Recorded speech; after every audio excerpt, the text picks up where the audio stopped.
grew up in upstate New York, and I like to be a jock, and I found that I could play football, but darn, basketball, it was couldn't get it.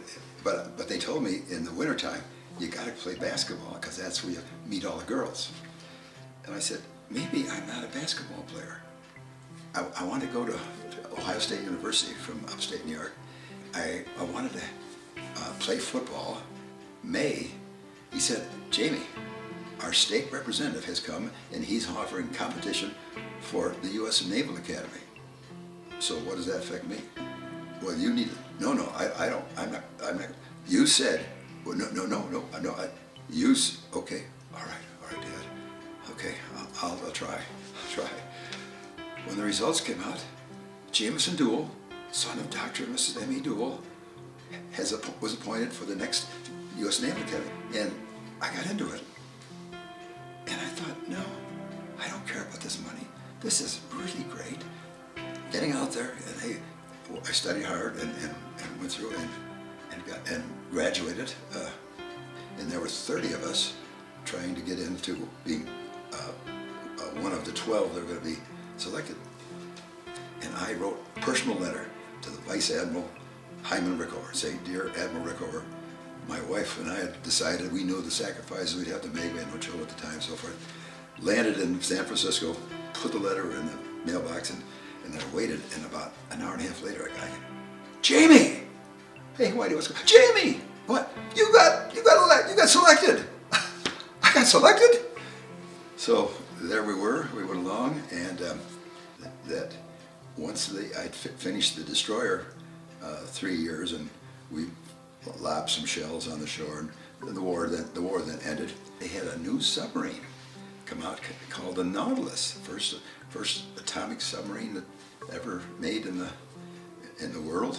I got orders to report to the USS Nautilus program. I'm now in the nuclear submarine program. I have a problem. A picture of me as a wrestler at age 32, and I was just a lieutenant at that time. I said, Lieutenant Deuel, didn't you wrestle the Naval Academy? Yeah.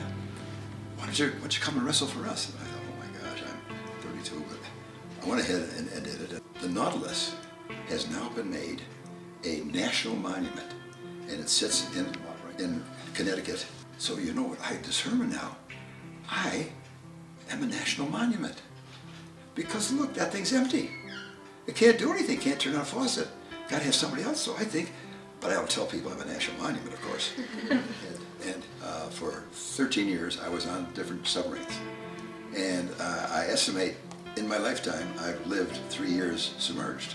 At the end of this last submarine tour, and they said, Lieutenant Deuel, we now have orders for you for a short of it.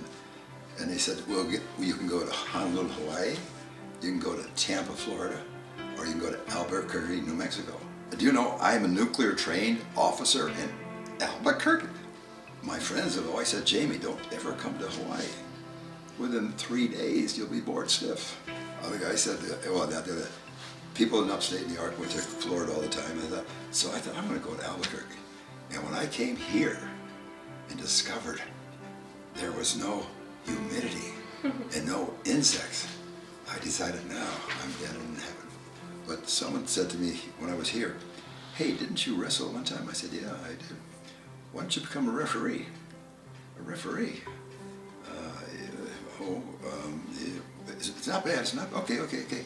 The World Championships this year are up in Western Canada.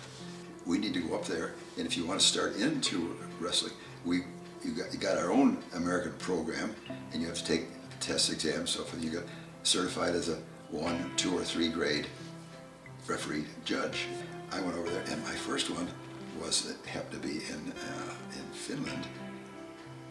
Just before I left England was the 1962 Munich Olympic Games, and I was invited to the Munich Olympics, and I was so thrilled.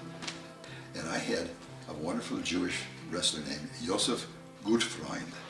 What happened now, there's 3 days of sports, and towards the end, just between the second and the third, the Mossad of the Israeli intelligence service had gotten some kind of thought that there was something in the winds. They didn't know what it was, and so they got permission from to bring their people in to the two big locker rooms where the team was.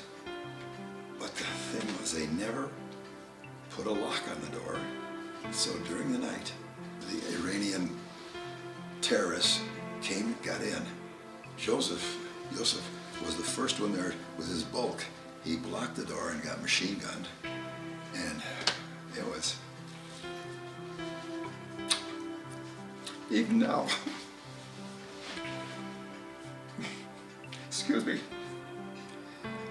Well, so we're coming back in America, living here now.